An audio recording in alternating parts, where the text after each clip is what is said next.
Hello and thanks for tuning into the show that goes around the continent to bring you stories near and far. I'm Joke Rogers at Channels Television here in Lagos, and I'm joined by Vincent McCurry from the Voice of America in Washington, D.C. Thanks, I'm Vincent McCurry at the Voice of America. Happy to be with you again for another edition of Africa 54. Let's start off with the latest from Nigeria. Joke Rogers in Lagos brings you that story. Governor Dauda Lawal of Zamfara State in northwest Nigeria believes the ongoing road projects across the state are evidence of his administration's dedication to enhancing the transportation system by linking towns and villages with good access roads. The construction of the 11.65-kilometer road linking Rawaya, Fufuri and Kuria Madaro in Bungudu and Kara Namodo local government areas is aimed at addressing critical infrastructure gaps in Zamfara State, as well as enhance connectivity and support economic growth in the local communities. The 6.6 billion naira project is expected to link towns and villages within the two local government areas, boost agriculture and local businesses. The provision of rural infrastructure of this nature is of prime importance, especially in critical areas. Hence, provision of these roads is certainly significant, as it will in no small way, in no small measure, improve the commercial and economic activities of the state.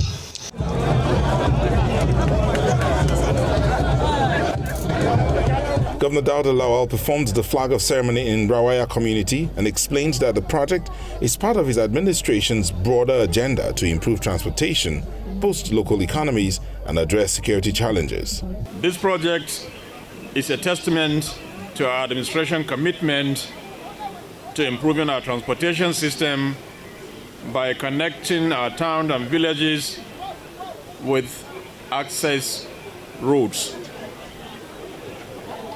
It aligns with our infrastructure development agenda, which is aimed to create a conducive environment for businesses to thrive and address our security challenges. The governor is promising the people sustainable development and economic advancement. The project is expected to be fully completed within 12 months.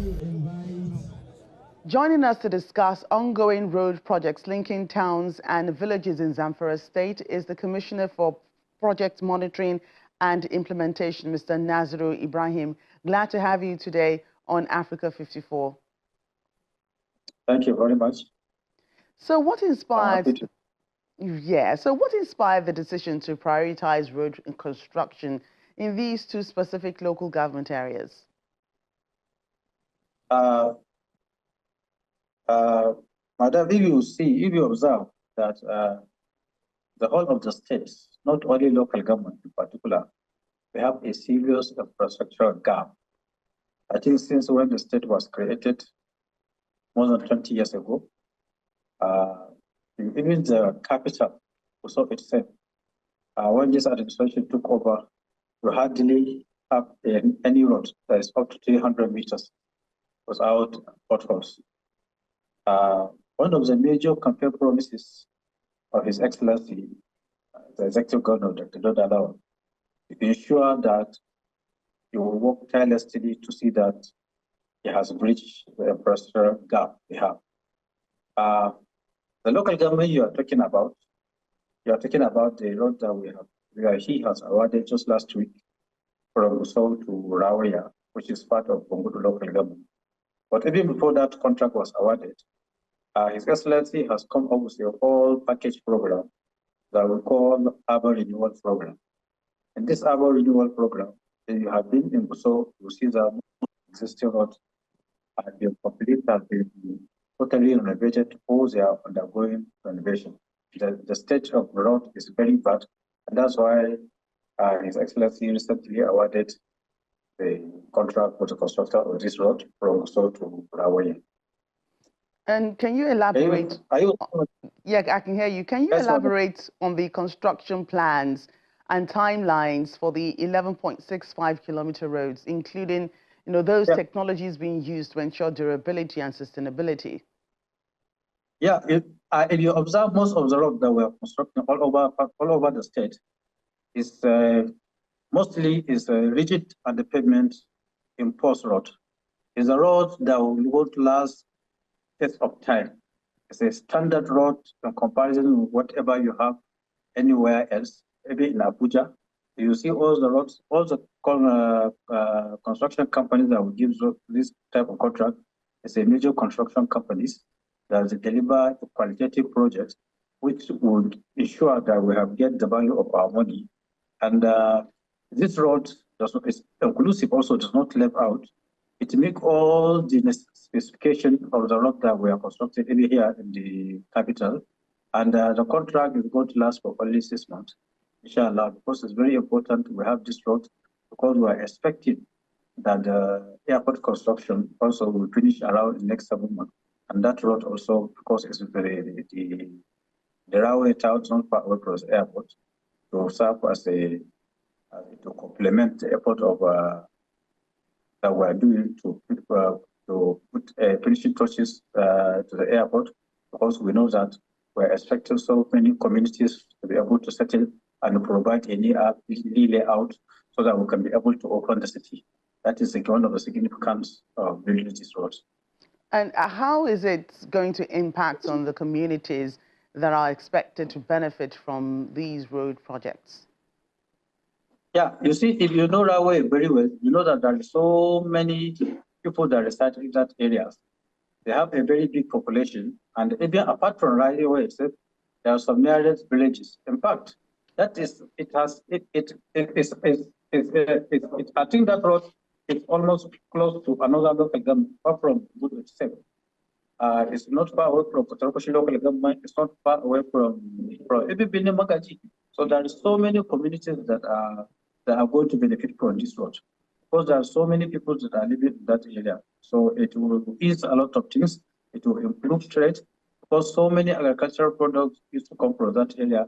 It will also facilitate the economic activities. It will ease the movement from that location to the state capital. And what's the cost of this project? How much has been earmarked for it by the state government? The cost of this project is about 6.2 billion naira. That's what, How will the government measure the success and impact of this infrastructure development project? Honestly, if you see, we have just came on board in the last 15 to 16 months. And despite all the challenges that we made, but one of the major concerns we have is the infrastructure and gap. That's why I told you earlier, Excellency has come up with a plan, the urban renewal. If you go around, you see that we have more than 17 road projects going on now. 5 has been completed and delivered, and more than 7 are already on construction stage, and 3 are yet to begin. I assure you, by December or first quarter of next year, when you come to the capital, you'll see that it's going to be a different story based, compared to what you used to know about Equatorial. We are building so many primary schools, and by next 2 weeks, we are going to commence total renovation of almost 100 primary healthcare in all over the state. Each and every local government we are going to renovate not less than 8 primary healthcare. So one of the major focus of the administration is the provision of infrastructure, because since once the state was created, there was a serious infrastructure gap, and that's why that you see that so many people don't want to come to the state. Why? Because the roads are terribly bad and we don't have airport. This is the only state that we doesn't have airport in this part of the north, and that's why this administration, under the leadership of Dr. Dauda Law, is trying whatever is possible best. Even with the cost of construction now is high, but he is determined, and inshallah, all this project will be delivered by the next year, by the end of next year. Right. Before end of next year. Mr. Nazir Ibrahim, a pleasure having you again on the program today. Thank you very much. It's my pleasure. Thank you. Thank you. Thank you. We want to know what you think about Africa 54 and the stories we cover. Join the conversation on Facebook. The address is Africa54 and check out our headlines 24/7 on voaafrica.com. After the break, the mounting dangers faced by journalists who cover illegal poaching, mining and pollution.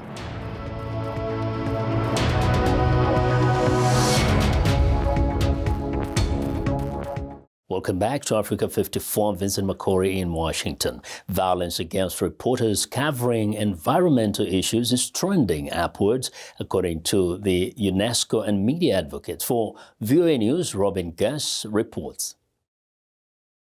Ghana's Joy News covers illegal gold mining destroying the country's forest. Abandoned pits and mining settlements dot the road leading into the remaining part of the forest. When journalist Arastu Sasari Dankour went to investigate, armed men in uniform confronted him and his crew. They wrestled with my camera technician for the camera and broke it in the process. They made him delete every footage we had on the camera. They smashed our windscreen, punched my driver several times in the face, and it was horrible.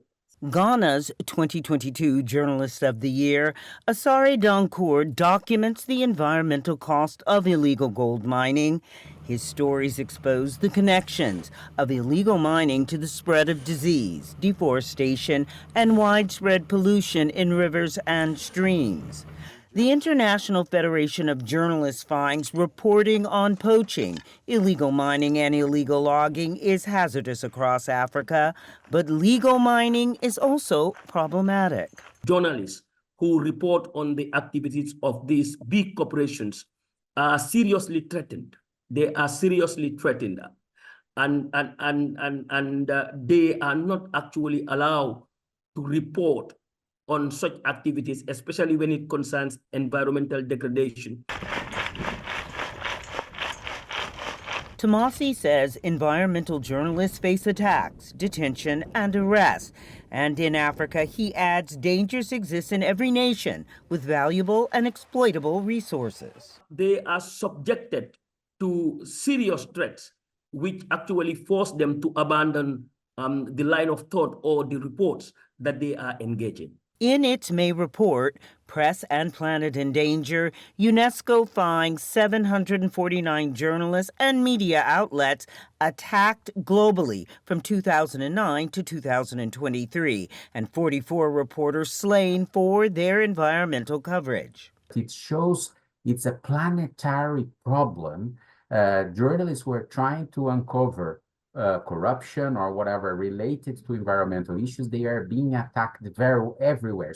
According to UNESCO, attacks against environmental reporters are rising sharply. The number of attacks, different sorts of attacks, they are concentrated or they are higher in the last 5 years. So it's not only that it's a lot, but it's showing that there is unfortunately a trend of a growing number of attacks or violations. For journalists on the ground, the risks are ever present. And so constantly I face danger. I face a lot of danger during my work. Armed people, people who wouldn't want the truth to come out. And so I must say that every trip is a risk. Asari Dankour says he's only armed with a camera, a drone, and his crew, but adds he cannot let the violence stop him from revealing the environmental damage being done. Robin Guess, VOA News.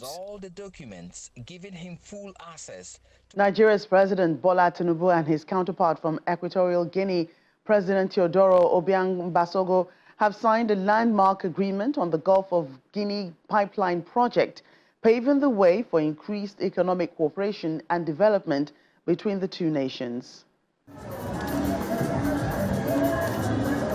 Traditional dancers and people waving flags waiting for the arrival of President Bola Tinubu.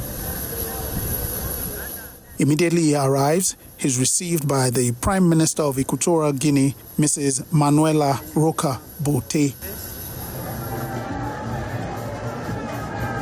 From there, he's taken to the presidential palace and welcomed by President Teodoro Obiang Mbasogo. After a military parade, the two leaders are led to the highlight of the day's event, the signing of an agreement on the Gulf of Guinea pipeline project.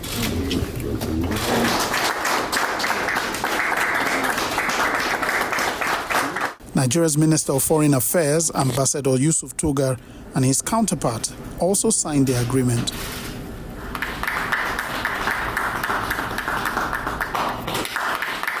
President Tinubu hailed the agreement as a significant step towards opening up new opportunities for gas exploration and employment, while also emphasizing the need for African nations to work together to promote peace, stability, and prosperity on the continent. We have to look inwards to solve these problems for ourselves. We equally discuss areas of security, marine, blue economy, what intercontinental agreement will do for us to promote, food sufficiency for Africa. The president of Equatorial Guinea said bilateral relations with Nigeria over many years have been rewarding and emphasized the need to deepen cooperation across salient areas. President Tinubu is on the official visit to Equatorial Guinea, which is to feature a review of opportunities to improve bilateral relations between the two countries. As Nigeria struggles with food insecurity, young Nigerians and startups are seeking to revolutionize the agricultural sector through technology. In the state of Kaduna, Shamsuddin Jibril invented a drone that can detect crop diseases. Al-Hassan Bala has this report from Abuja, Nigeria. In their small workspace in Nigeria's northwestern state of Kaduna, 24-year-old Shamsuddin Jibril and his team create drones designed to detect crop diseases and spray insecticides. A 2022 National Agricultural Survey showed that some of the country's farmers lost up to 80% of their crops to pests and diseases. Jibril says his startup company, Vora Robotics, is helping develop more efficient farming practices. We use local available material to develop it in order to be cost effective. This is our manufactured local drone that we did. Our main focus is the agriculture. We are trying to see how we can bring the solutions to them and also to help them to detect diseases in their farm. Jibril says that the drone takes photo of crops and sends them to an application he and his team created that analyzes and provides results within minutes. On that app, it will show you the symptom of that and the treatment that you should do for that farm. And also it will tell you how the chemical you're supposed to use. Maybe, there's different type of chemical, acid defensicide or for the gas or insecticide for the insect. In 2024 alone, ginger farmers lost over $7 million in crops to disease. Small-scale farmer Lawal Ibrahim Dambusha says the inability to detect crop diseases early put farmers at a major disadvantage. If we could get a drone that detects crop diseases, it will help us a lot. As farmers, we don't really know much about diseases at the initial stage. We are more familiar with them when they become serious. Honestly, seeing how this machine flies and works, it is a great news to us. Agricultural experts say the Nigerian government can do more to promote the use of technology in the agriculture sector. One of them, Ezekiel Bulus-Doka, says technology like the crop diseases detector can be a game changer in Nigeria's search for food security. There are so many innovations that would have transformed Nigerian agriculture. But how those in authority, how do they accept it? And how do they push it forward? How do they fight for it to be scale up? Jibril and his team are hopeful that they will receive support from the government and the private sector to expand their innovation to the entire country. Al-Hassan Bala, VOA News, Abuja, Nigeria. Nigeria's federal government says it's committed to growing small and medium-scale enterprises to revamp the nation's economy, and it's not a mere rhetoric, with the commissioning of the Benue Fashion Hub that will harness the rich cultural attire of the Benue fashion industry for growth and job creation. State-of-the-art Benue fashion hub, fitted with over 100 assorted machineries and computers, which are meant to revolutionize the rich Benue fashion industry, is all set for commissioning. Governor Hyacinth Alia arrives in company of the representative of the Vice President, Mr. Ibrahim Hadeja. The Minister of Trade and Investment, on her part, lauds the efforts of the President to give access to legitimate livelihood to Nigerians, just as Governor Hyacinth Alia appeals for more interventions to help scale up the Benue business environment.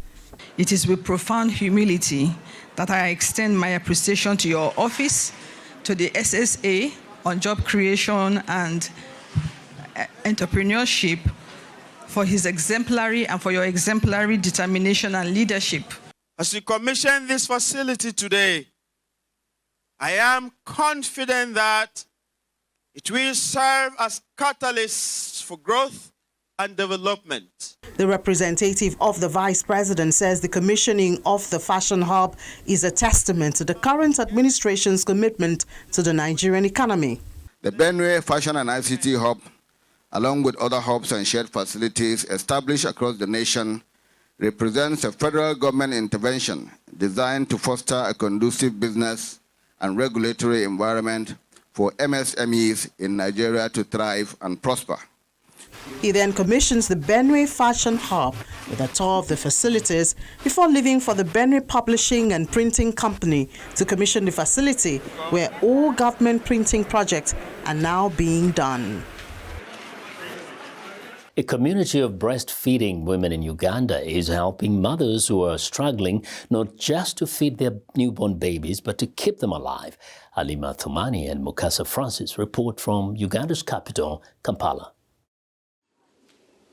In March, complications with Mbabazi Resti's pregnancy led doctors to perform an emergency cesarean section and deliver her child at 36 weeks, about a month early. Resti then suffered a cardiac arrest and was placed on life support. During recovery, she could not breastfeed her baby, and so the hospital was substituting formula. He was given powdered milk, but unfortunately, he faced a condition called NEC stage 1, whereby he wouldn't digest the powdered milk well. Resti reached out to the Atta breast milk community, and the baby started getting breast milk from a donor. Rachel Akujiziwe is the administrator at Atta breast milk community. She says the organization was started in 2021 by a mother whose recently born child passed away. Because she had a supply, she asked the doctors, where do I put the milk? They told her, all we can do for you is to give you tablets to dry it up. She said, but you see, I needed it. I mean, there should be a mother or so, a baby who needs the breast milk. The breast milk is from mothers who have babies between 0 to 6 months old, but it's not easy to become a donor. Akujiziwe says donating mothers can't be on drugs and must undergo blood tests. The blood work that we do, we check for HIV, we check for hepatitis, we check for syphilis, we check for CMV. They are screened before they start donating, this milk. Sadia Hussein Mulangwa is a mother of 2 and found her body was producing more milk than her babies needed.